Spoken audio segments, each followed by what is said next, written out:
Bien, buenas tardes. Vamos a ir viendo ya este quinto apartado de la Eucaristía como comunión. Hemos estado recorriendo la Eucaristía en sus distintos momentos, en sus distintas facetas, en sus diferentes dimensiones. Y lo que vamos a ver ahora no solo se va a referir a la Eucaristía en el momento de la recepción a través de la comunión eucarística, sino que va a servir un poco como cierre y sistematización de las distintas dimensiones de la Eucaristía. Bien, entonces vamos a ver en primer lugar un cuadro general que les ayude a situarse. Hemos visto cómo la Eucaristía estaba prefigurada en el Antiguo Testamento, después prometida en el discurso del pan de vida, del capítulo 6 de San Juan, el discurso de Cafarnaúm, famoso, la Eucaristía instituida, fuente petrina, fuente paulina, Mateo y Marcos y Lucas y Pablo, donde se refiere el relato de la institución. Después hemos visto la Eucaristía celebrada en la Iglesia y cómo esa Eucaristía se iba poco a poco configurando en las distintas partes que conocemos en la actualidad. Hemos visto también la Eucaristía adorada, que es consecuencia de la doctrina de la presencia eucarística y, dicho en una palabra, de la transustanciación. Digamos que en términos muy generales, donde hay transustanciación hay adoración eucarística, y donde no está tan clara y explicitada esta fórmula, no hay esa adoración eucarística. Y ahora vamos a ver esta última parte, lo que se refiere a la Eucaristía recibida en la comunión. Bien, entonces consideraba que viene bien recordar algo que ustedes saben perfectamente, pero frente a aquella afirmación típicamente protestante de que la Eucaristía es para comer y no para ver, que veíamos planteada de un modo excluyente y dialéctico, porque uno puede ver y comer, o uno puede ver y adorar, y uno puede comer y adorar. Quiero decir que no son dimensiones excluyentes, sin embargo, sí que hemos de recordar la dimensión, perdonen la terminología, manducativa de la comunión. Es decir, la comunión es el banquete que sigue a un sacrificio y por lo tanto también Jesús se ofrece como alimento. Hay una afirmación de Lutero, perdón que cite siempre al mismo, Lutero, que dice que Jesús es el cocinero, es el camarero y es el alimento, como destacando esa dimensión convival de la Eucaristía, esa dimensión en la cual se resalta la Eucaristía como banquete, que ya veíamos que lo típico de los protestantes es un poco quedarse con un lado, olvidando la parte complementaria. Digamos que es una estructura dialéctica, out, ¿no? Excluyente. Lo nuestro es decir, el et, no solo, sino también la Eucaristía es banquete y sacrificio, las dos cosas. Y el que destaquemos la dimensión convival o manducativa no excluye que nos demos cuenta de que ese banquete es gracias a un sacrificio. Para ello le remito a la película del Festín de Babette, que tuvimos la suerte de degustar, nunca mejor dicho. Bien, tal como Cristo quiso que participaran los apóstoles en la última cena, con la famosa afirmación, tomad, comed, tomad, bebed. Por eso la misa de sacrificio y banquete se relaciona con el banquete pascual relatado en el Éxodo y con los antiguos sacrificios. Frente a esa disposición también dialéctica de enfrentar el Antiguo y el Nuevo Testamento, nosotros tenemos que ver como una continuidad. Lo preanunciado en el Antiguo Testamento se cumple plenamente en el Nuevo Testamento con la institución de la Eucaristía. Cada vez que comemos de este pan y bebemos de este cáliz, dice Pablo en 1 Corintios, anunciamos la muerte del Señor hasta que vuelva. Por lo tanto, el aspecto sacrificial está unido a esa dimensión también convivial propia de un banquete. Y el término cena del Señor es un término paulino. Ya veíamos como Lutero quita del Señor y de Herrenmahl pasa a Abendmahl. Abendmahl, que es la cena, ¿no? La comida de la tarde, Abend, ¿no? Bien, también podríamos mencionar ese texto del Apocalipsis de la cena a las bodas del Cordero, donde vemos, por un lado, la dimensión sacrificial, Cordero, la dimensión nupcial en bodas, la dimensión convivial o manducativa, la expresión cena. Bien, y Cristo quiere instaurar, podríamos decir a modo de cierre, el sacrificio de la nueva alianza, por el que obtiene la comunión con cada uno de nosotros. Se ofrece como alimento para estar más cerca de nosotros. De una dimensión, perdónenme la expresión, brutalmente física, puesto que se ofrece como alimento. San José María, el fundador de esta universidad, comparaba el momento de la comunión eucarística con la expresión que dice una mamá a su niño, ¿no? Te comería a besos. O sea, más humano no puede ser, o más materno, más entrañable. Bueno, pues eso, que digamos no es posible, o sea, que por decir eso la madre no es antropófaga, ni caníbal, ni nada de esto, es una expresión máxima y suprema del amor y el cariño que la mamá tiene por su hijo. Bueno, pues esa misma lógica es la que aplica Jesús con nosotros, porque veremos que no somos nosotros que comemos a Cristo, sino que es Él quien nos come a nosotros. Lo iremos viendo. Bien, entonces tenemos ese momento en el cual Cristo nos ofrece su cuerpo y su sangre bajo las dos especies, ambos bajo cada una de las especies. Bien, entonces, ¿qué tenemos en primer lugar? Una unión transformante. Es decir, no simplemente una unión, un encuentro, sino que ese encuentro comporta una transformación, una cristificación, como iremos viendo.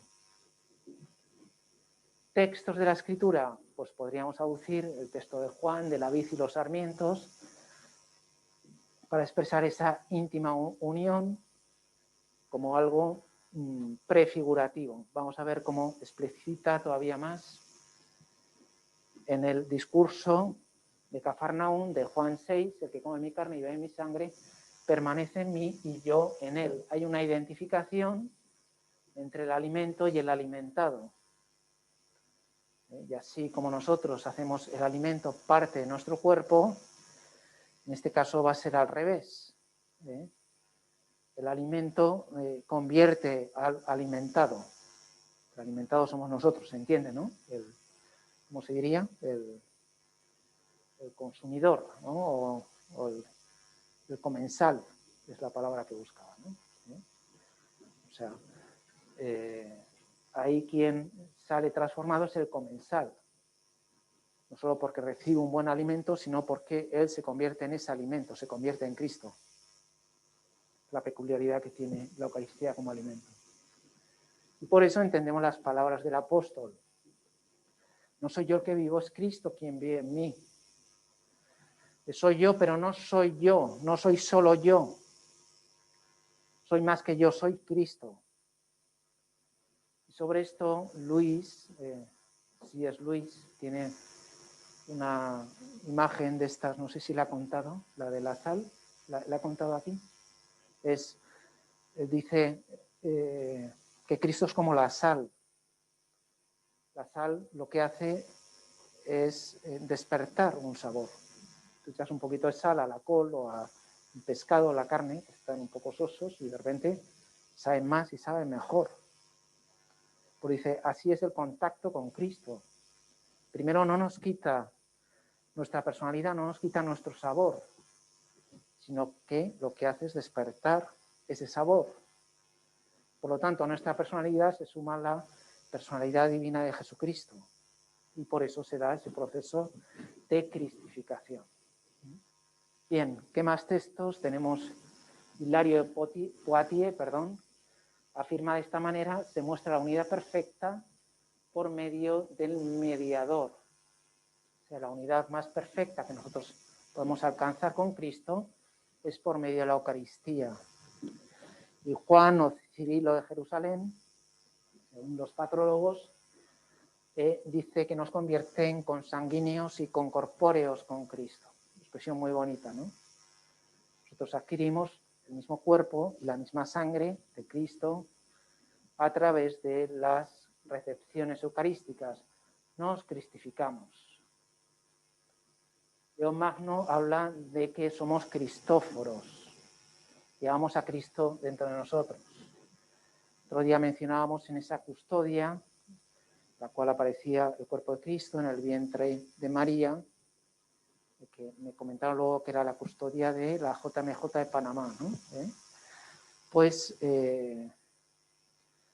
veíamos cómo había una identificación entre el cuerpo histórico de Cristo y el cuerpo eucarístico de Cristo, y alguien también me recordaba un texto de Benedicto XVI que decía que la primera procesión del Corpus Christi de la historia es cuando María va a ver a su prima, a Incarín, y entonces iría en el burrito y con el niño en el seno, y entonces Benedicto XVI, que es también un poeta, habla de aquella como la primera procesión del Corpus Christi de la historia, ¿no? Bueno, nosotros también somos un poco cristóforos, llegamos a Cristo. Primero físicamente, cuando no hemos recibido la Eucaristía, y después espiritualmente, cuando se han consumido las especies en nosotros, ¿no? Bien, Cirilo de Alejandría habla de participación carnal o física, y con realismo fuerte. No estamos frente a un mero símbolo, sino frente a una clara realidad. Y Agustín de Hipona: este es el pan de los fuertes, texto mítico: no me convertirás tú en ti como carne de tu carne, sino que yo te convertiré en mí. Nosotros cuando comemos, perdón por el ejemplo a estas horas, una pizza, una hamburguesa, aquello se convierte en parte de nuestro organismo poco a poco, porque eso hay que digerirlo, ¿no? Pero somos nosotros que transformamos ese alimento. Decíamos que aquí es lo contrario, sino que tú te convertirás en mí. Es decir, que no somos nosotros quien come a Cristo, sino que es Cristo quien nos come a nosotros y nos asimila a Él, nos convierte en Él, nos cristifica. Bien, ¿qué más textos? Pues el Concilio de Florencia es la adhesión del hombre a Cristo, la cristificación. Trento lo propone como el alimento de la vida en Cristo. Y sobre esto, en el siglo XIV hay un autor oriental, Nicolás de Cabasilas, que tiene un libro muy bonito, traducido al castellano y supongo que a otras lenguas, se llama La vida en Cristo. Y en ese libro él cuenta cómo la identificación con Cristo es sobre todo por vía sacramental, a través de los sacramentos del bautismo, la confirmación y la Eucaristía. Entonces, digamos que esto es lo mismo que va diciendo Trento, ¿no? La vida en Cristo es sobre todo por vía eucarística. Y también tenemos el texto del Catecismo, 1391, la comunión acrecienta nuestra unión con Cristo.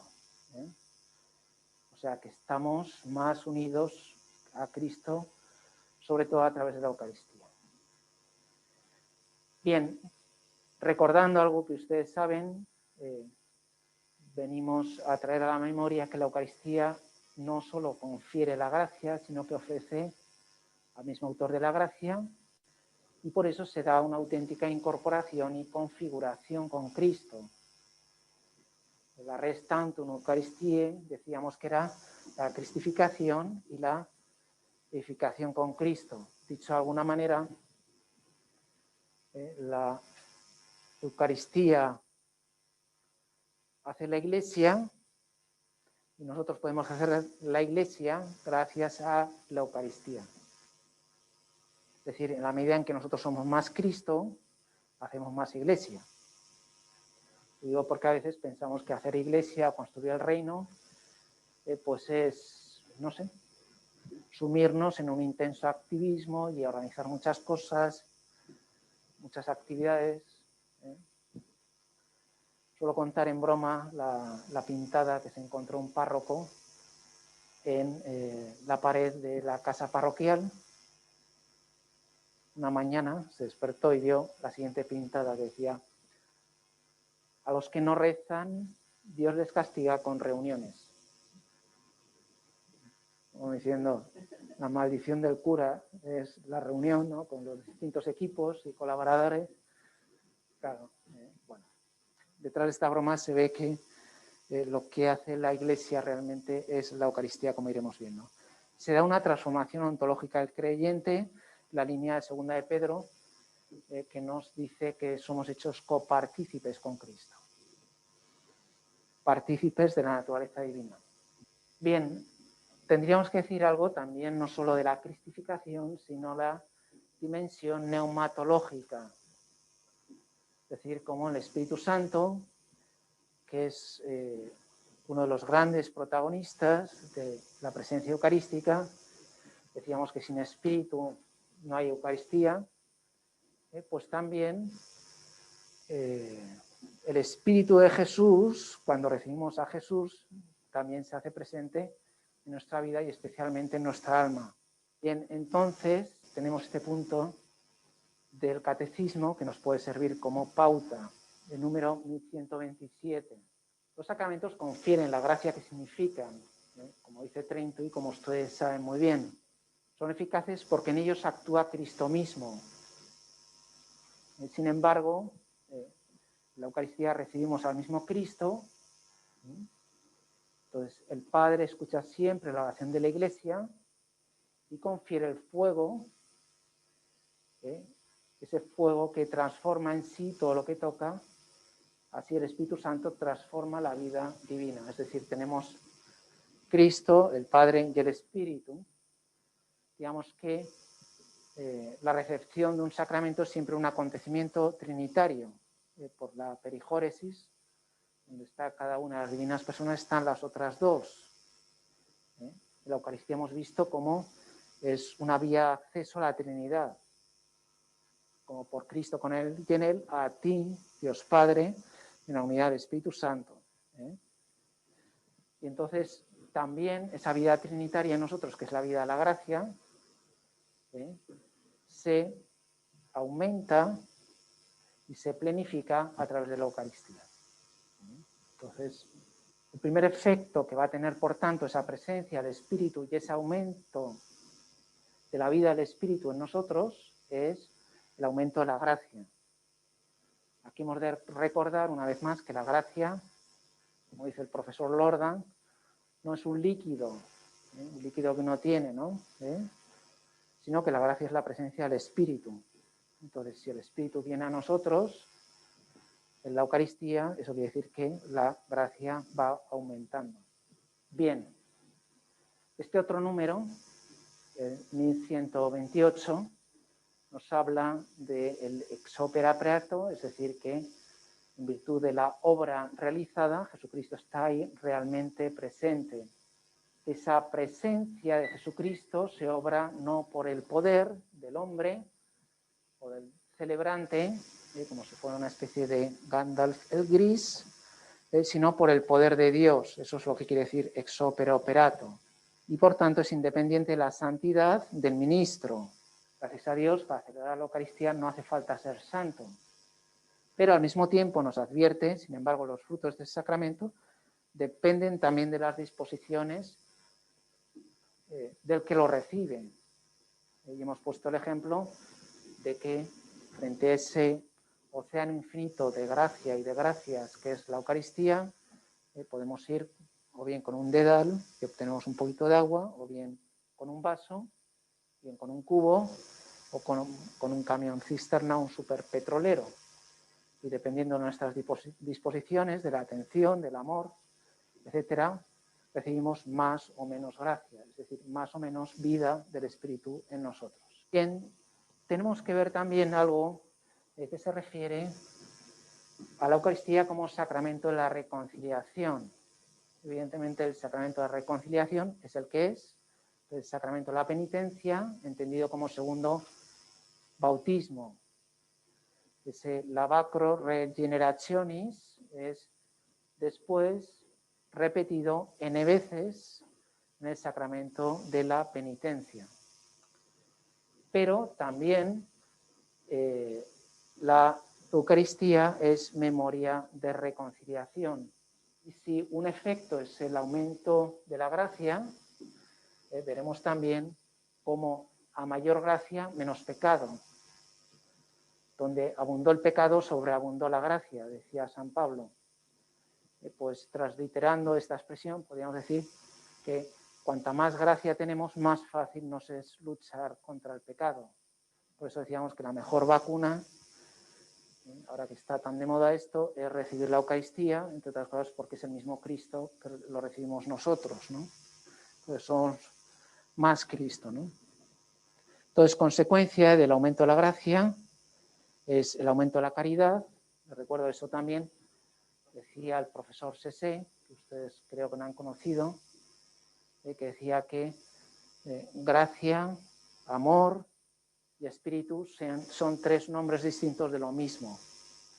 Lo dice también Gerard Phillips en uno de sus libros, ¿no? O sea, cuando hablamos de caridad, pues estamos hablando de presencia del Espíritu en nosotros. Cuando hablamos de gracia, estamos hablando de presencia del Espíritu en nosotros y por medio del Espíritu también de las divinas personas, ¿no? Pueden abrir un poco las ventanas, así nos despejamos un poquito y cumplimos la normativa sin que haya síntomas de congelación. Si hay problemas, pues ya cierran, ¿no? Bien, será pues fuente de todo amor y origen de la misión de la Iglesia. Esta afirmación de Fren el Sirio, que era diácono, decía: el que come el cuerpo de Cristo con fe, come fuego y espíritu. O sea que recibimos el cuerpo de Cristo y con el cuerpo de Cristo su alma y su divinidad y su sangre. Y por lo tanto también recibimos al Espíritu del Señor, al Espíritu de Cristo. O sea, que recibir la Eucaristía es también una pequeña Pentecostés. Si a veces necesitamos luz y fuerza del Espíritu, contenidas en los dones del Espíritu Santo, lo podemos pedir especialmente en el momento de la comunión, en el momento de la Eucaristía. Y luego también ese número del catecismo que dice: conserva, acrecienta y renueva la vida del Espíritu recibida en el bautismo. O sea que la Eucaristía tiene también un efecto neumatológico que por un lado produce el aumento de la gracia y en segundo lugar, como pueden ver ahí, la lucha contra el pecado. A más gracia, menos pecado. Y entonces, citando a Santo Tomás, recuerda cómo la Eucaristía borra los pecados veniales y previene contra los pecados mortales. Lo digo porque hay gente que a lo mejor tiene un cierto escrúpulo y piensan un poco como los orientales. Ya saben que los orientales, cada vez que van a comulgar, primero se confiesan. En realidad luego me han dicho que no es que se confiesen, sino que hay otro sacerdote que va impartiendo la bendición, no es una confesión en sentido habitual, ¿no? Pues reciben la bendición y después ya se pone en la cola de la comunión. Pues hay gente que piensa, bueno, si tengo un pecado venial me tengo que confesar. Pues evidentemente la Eucaristía, hay que explicarles, borra los pecados veniales. Otra cosa son los mortales que necesitamos confesarnos primero. Bien, la comunión nos separa del pecado, dice el catecismo, y recibiendo el cuerpo y la sangre del Señor, pues lógicamente combatimos ese pecado y purificamos al mismo tiempo los pecados cometidos y nos preservamos de los futuros pecados. Perdonen que haga una confesión personal, pero un joven sacerdote, cuando uno se ordena, todo es nuevo. Y uno empieza a absolver de pecados y más pecados y más pecados. Y entonces este joven sacerdote dijo: bueno, ¿y cómo voy a reparar yo por tantos pecados que estoy absolviendo? Y entonces fue a un cura mayor, que son los que saben, y les puso el pequeño escrúpulo que tenía, ¿no? Y entonces le dijo, oye, pero si tienes la misa, diciendo, el mayor sacrificio de reconciliación y de reparación es la Eucaristía. Entonces, digamos que la misa se convierte en esa gran depuradora, en esa gran purificadora de pecados, ¿no? Donde ahí puede blanquearse y limpiarse todo lo que haga falta, purificarse todo lo que sea necesario. Bien, y es fuente de la gracia de los demás sacramentos. Como bien sabemos, como es el sacramentum sacramentorum, el sacramento de los sacramentos, es también la fuente de la cual mana la gracia que recibimos en los demás sacramentos. Es la cumbre y la fuente, como dice el Concilio Vaticano II.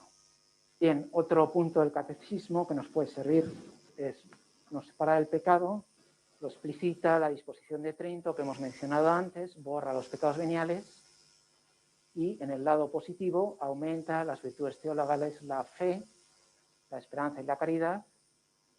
Jesús pide fe y amor, pero da más fe y más caridad. Es bonito, ¿no?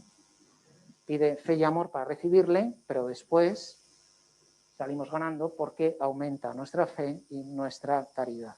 Y además es un manantial inagotable de esperanza. Por lo tanto, las virtudes teologales y los dones del Espíritu Santo los podemos recibir de un modo privilegiado en la comunión eucarística. Otro punto, aquí explicita cómo nos preserva de los pecados mortales, es decir, nos vacuna, nos inmuniza, nos previene, nos hace fuertes frente al pecado mortal, pero no está ordenada al perdón de los pecados mortales. Esto es propio del sacramento de la reconciliación. Lo propio de la Eucaristía es ser el sacramento de los que están en plena comunión de la Iglesia. Ahí tenemos el ejemplo que se suele aludir, en estos casos es el lavatorio de pies del Señor en la última cena. El Señor les limpia los pies antes de invitarles a los apóstoles a sentarse a su mesa. Por lo tanto, si tenemos algo que pesa gravemente en nuestra conciencia, tenemos que acudir primero al sacramento de la reconciliación. Bien, la restantum de la Eucaristía decíamos que por un lado era la cristificación a nivel personal y por otro lado la construcción de la Iglesia a nivel eclesial. Entonces, los desarrollos de la eclesiología eucarística contenidos en la frase ¿de quién es esta frase? La Iglesia hace la Eucaristía hace la Iglesia. Es de San Juan Pablo II, pero aquí en cita un autor francés que escribió un librito que se llama Meditación sobre la Iglesia, Henri de Libac. La frase es de Henri de Libac. Bien, y como solo en la Iglesia, en plenitud,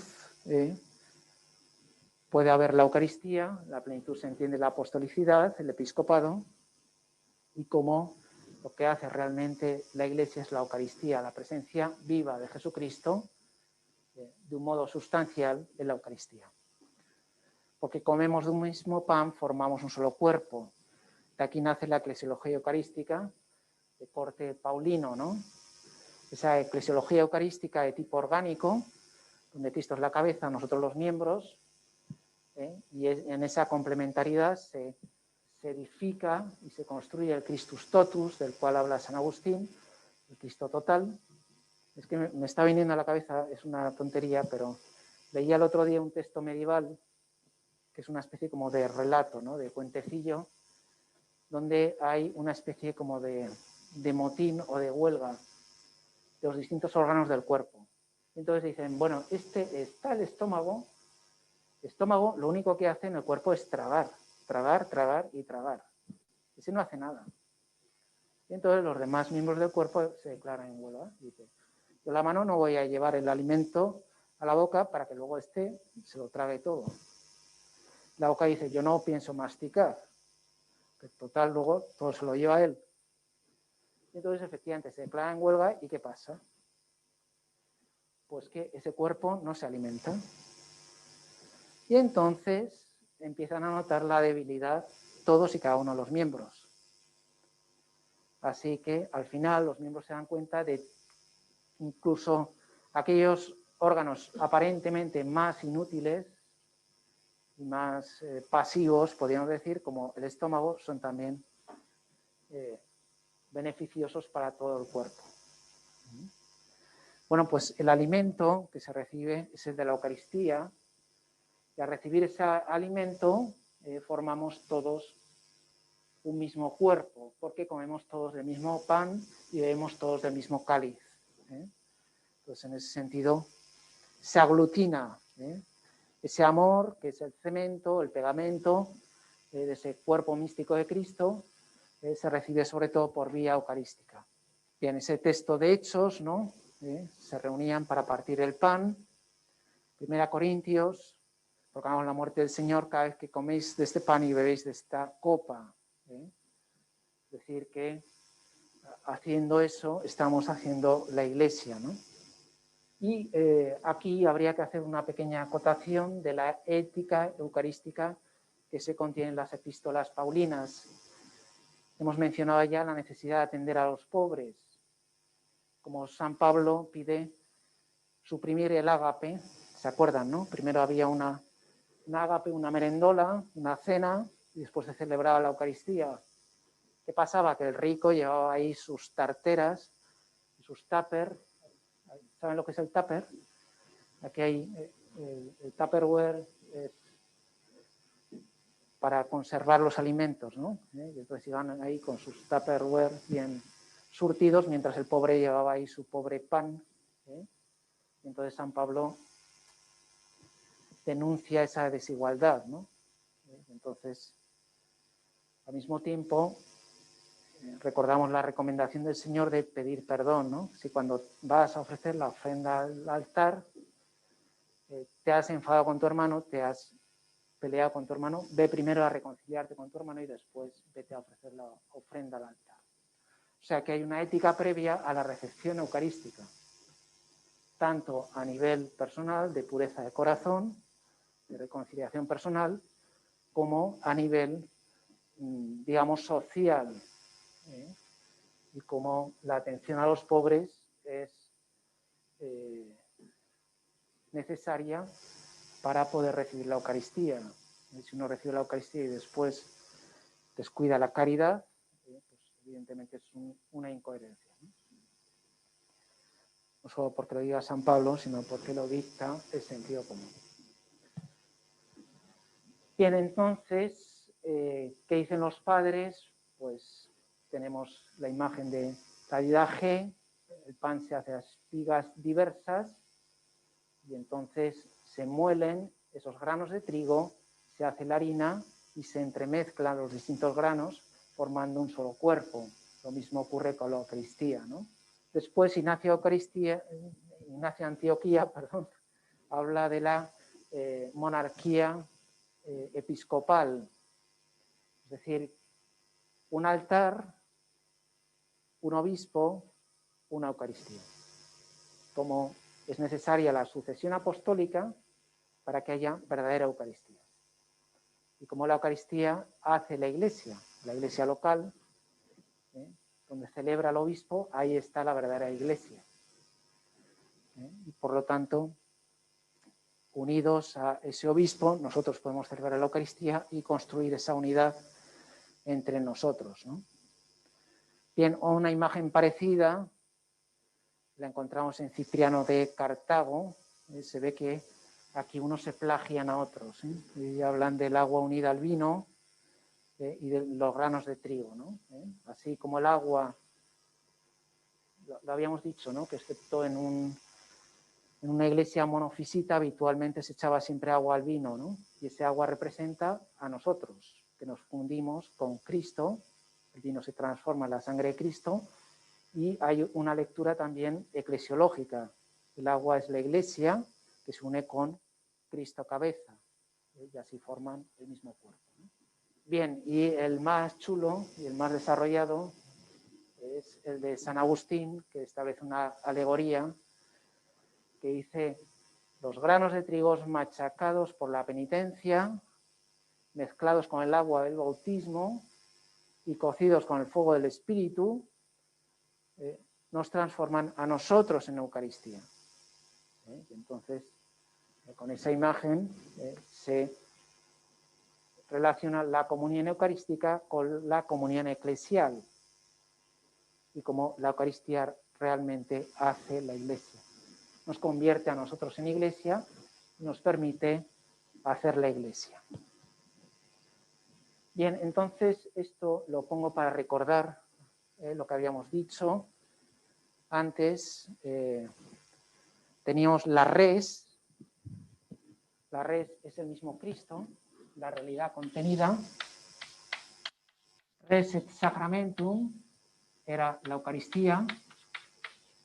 Y después la res tantum, de la cual estamos hablando ahora, que es la cristificación.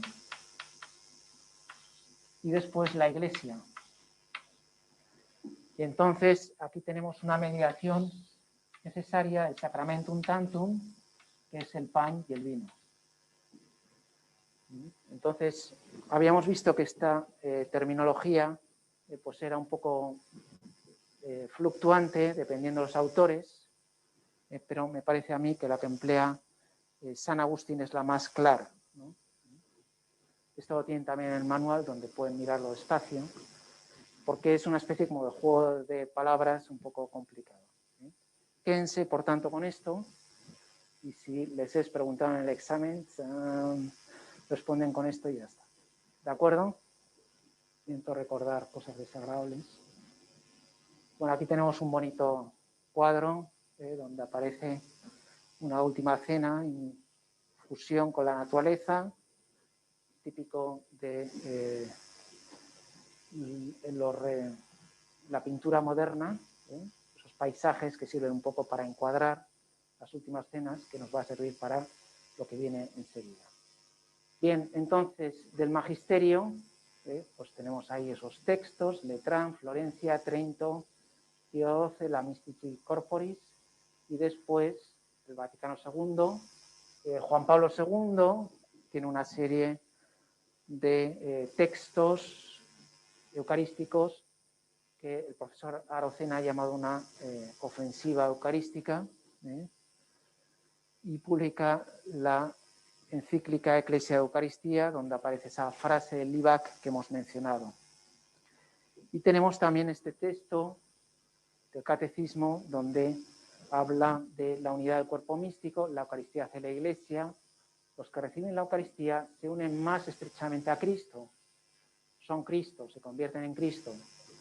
Por ello mismo Cristo los une a todos, los fieles, en un solo cuerpo, la Iglesia. Al cristificarnos nosotros, somos más Iglesia y nos unimos más a otros cristianos y por lo tanto, gracias a la Eucaristía, podemos hacer mejor la Iglesia. No sé si se entiende. Un poco juego de palabras, pero ¿se entiende más o menos? ¿Sí? Lo que quiero decir, ¿no?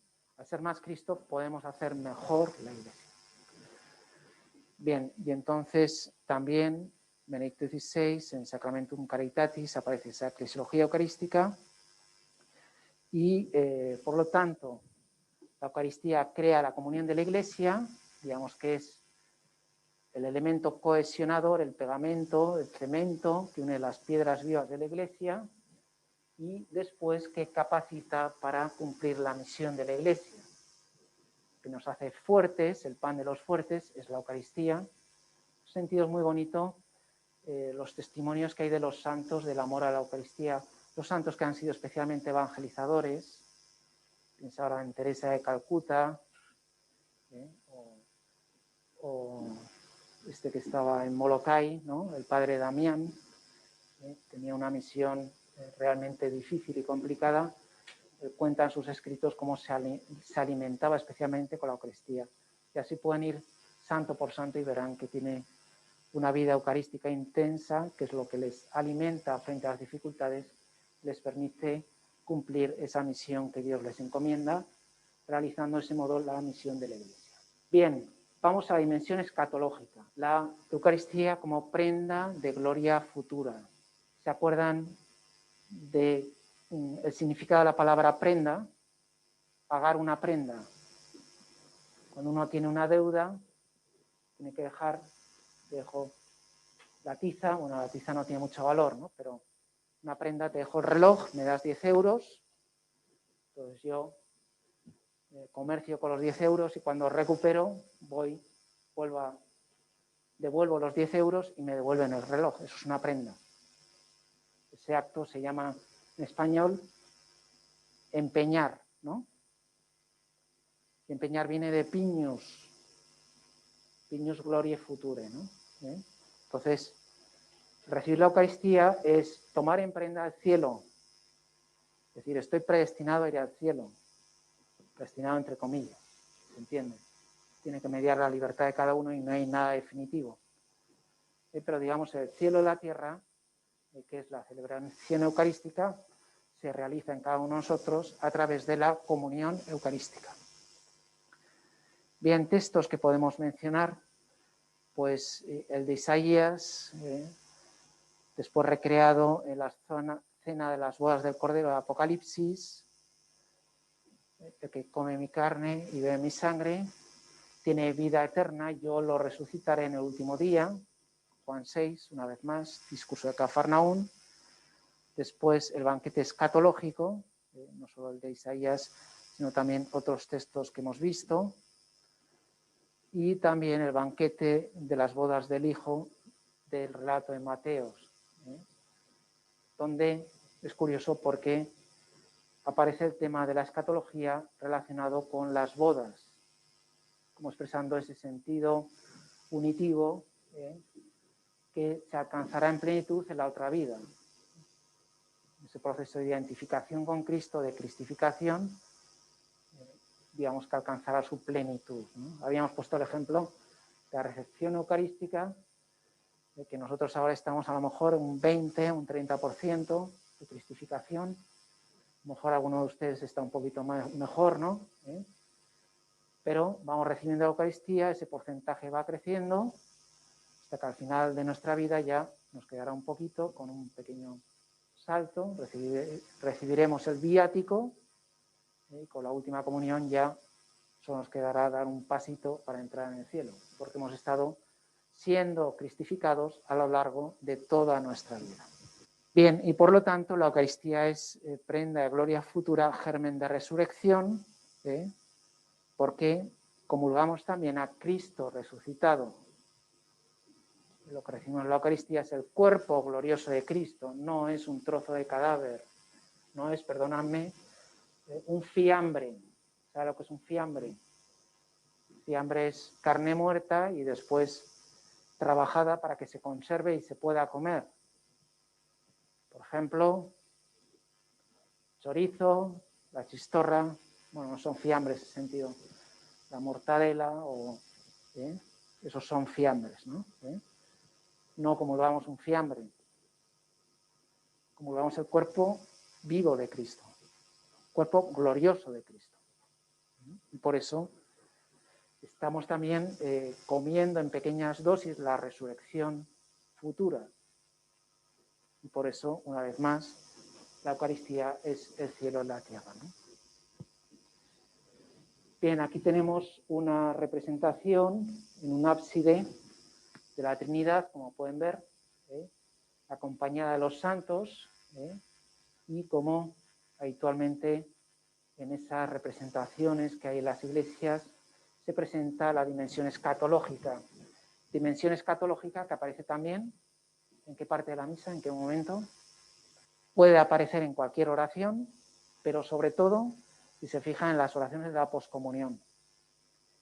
Ahí tienen abundantísimos textos de la dimensión escatológica.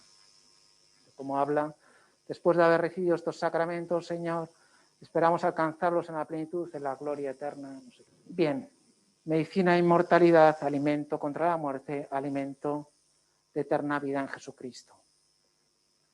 Y también en la Sacrosanctum Concilium tomamos parte de la liturgia celestial, de la Jerusalén celestial. Y por eso la celebración eucarística es, una vez más, el cielo en la tierra, ¿no? Aquí tenemos, no sé si lo conocen, es el famoso trampantojo de Andrea Pozzo, que está en la iglesia de San Ignacio, en Roma, de los jesuitas, donde aparece pues, la Trinidad y después todos los santos, la corona de santos y de ángeles, como diciendo lo que se está celebrando en la nave de la iglesia, esa liturgia terrena, nos introduce de modo directo en la participación de la liturgia celestial, de la liturgia de la Jerusalén celestial. Eso es lo que quiere decir que es el cielo en la tierra. Bien, y por último, la renovación de la creación. ¿Saben lo que es esto? Es un sagrario. ¿Saben de dónde es? Está en Polonia, la iglesia de Jehová Juta. ¿Les suena? Una iglesia que en tiempos de Karol Wojtyła, cuando él era obispo de allí, o arzobispo después, los obreros construían por la noche y después las autoridades comunistas lo destrozaban por la mañana. Y así estuvieron empezando una y otra vez, ¿no? Y entonces, un día de Navidad fue mismo Karol Wojtyła a celebrar la misa ante todos los obreros, ahí, lógicamente sin iglesia, ¿no? Todo nevando, se han visto la película, todo muy bien, ¿no? Entonces, cuando hicieron la parroquia, hicieron este sagrario que representa al mundo. Entonces, no sé si les gustará o no, pero me parece que el simbolismo es muy bonito. Y es como la Eucaristía es el centro del mundo, del universo. Lo que mueve el mundo es la presencia eucarística, que es, una vez más, el máximo grado de presencia que podemos vivir, ¿no? Entonces le traigo aquí este texto de San Juan Pablo II, donde habla de celebrar sobre el altar del mundo. La Eucaristía abarca e impregna toda la creación. En la Eucaristía renueva toda la creación. Por eso decíamos que la celebración eucarística es el acto ecológico por excelencia. Si la ecología nace de la degradación, de la corrupción personal, del pecado personal, pues la mayor lucha contra el pecado, que es la celebración eucarística, digamos que es la mejor defensa medioambiental que podríamos hacer, dicho en términos así. De hecho, esto está tomado de la encíclica Laudato Si. Entonces, Juan Pablo II, que también era un poeta, evocaba como cuando celebraba la Eucaristía con los jóvenes en el bosque, esos bosques centroeuropeos, ¿no? Decía que los árboles eran como las bóvedas de una catedral, ¿no? Y entonces, con ese misticismo que él tenía, relacionaba la celebración de la Eucaristía con la renovación de la creación. Entonces, para ir concluyendo, hemos dicho que en primer lugar es renovación de la creación, después la identificación con Cristo ya en la línea de la redención, tendríamos esa dimensión cristológica que exige esa ética eucarística de la caridad previa y la atención de los pobres y que se constituye la Eucaristía en el centro de la vida cristiana, puesto que es una presencia viva de Jesucristo y es el momento culminante. Lo máximo que nosotros podemos hacer en nuestra vida cristiana es la participación en la celebración eucarística, ¿no? Lo más, como dicen ahora, lo más que puede haber en la vida cristiana es la misa. Bien, después la dimensión neumatológica, donde hay una plenitud de vida en el espíritu, donde veíamos una dimensión positiva del aumento de la vida de la gracia y por lo tanto confiere las virtudes teologales y los dones, y después ese movimiento negativo de lucha contra el pecado, que borra los pecados veniales y preserva de los veniales. Y que, por tanto, junto a esta dimensión cristológica y neumatológica, vemos la dimensión trinitaria, puesto que la Eucaristía no es otra cosa que el sacrificio al Padre del Hijo en el Espíritu. Y por lo tanto, si la vida cristiana es vida trinitaria, ¿sabe la provocación de Karl Rahner, no? ¿Se las han contado o no? Karl Rahner decía que si borráramos el dogma de la Trinidad, la mayoría de los libros de teología y espiritualidad no les pasaría nada. Como diciendo que la Trinidad no era un tema ni teológico ni de vida espiritual, ¿no? Típica provocación rahneriana, que creo que es un poco injusta, ¿no? La misma Eucaristía empieza En nombre del Padre, del Hijo y del Espíritu Santo. Y acaba la bendición de Dios, Padre, Hijo, Espíritu Santo. O sea que y toda la celebración eucarística está con esas eucologías trinitarias constantes y permanentes. Y la vida cristiana es vida trinitaria. Es considerarnos hijos del Padre, identificarnos con Cristo y dejarnos habitar por el Espíritu. Ya está, eso es lo cumbre, ¿no? Todo lo demás viene a alcanzar ese fin, ¿no? Después la dimensión eclesiológica, que es fundamento y base de la Iglesia, es alimento y sacramento de unidad, es el centro de la Iglesia local, de la diócesis y de la Iglesia universal, y fuente de la comunión y origen de la misión, como acabamos de mencionar. Y por último, la dimensión escatológica, que convertiría la Eucaristía en pignus gloriae futurae et germen resurrectionis. Y por lo tanto, una vez más, la celebración eucarística sería el cielo en la tierra. The Eucharist and you. Meet Jimmy. He's an all-American boy. He studies hard and learns a lot at school. But he can't be smart on his own. He needs good teachers and school books to help him gain those smarts. Jimmy is also excellent in sports, but he can't be a great athlete on his own. He needs his coach and teammates to train and encourage him.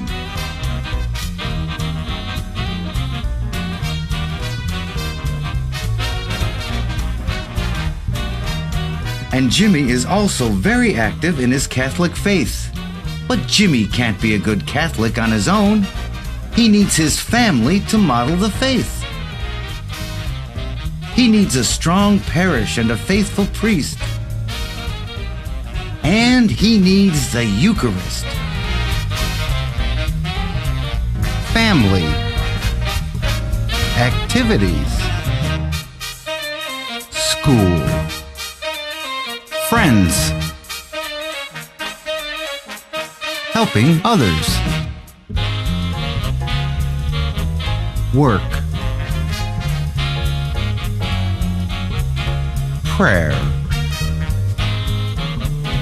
Yes, the Eucharist, the source and summit of the Church's life and mission, and our strength for our earthly pilgrimage. It is Jesus, the living bread come down from heaven to be our spiritual food. This is our nourishment, our foundation, and the grace that fuels all that we do in this life as well as our participation in the next. Jimmy needs the Eucharist to live a full and holy life. We all do, and that's what's important about the Eucharist and you.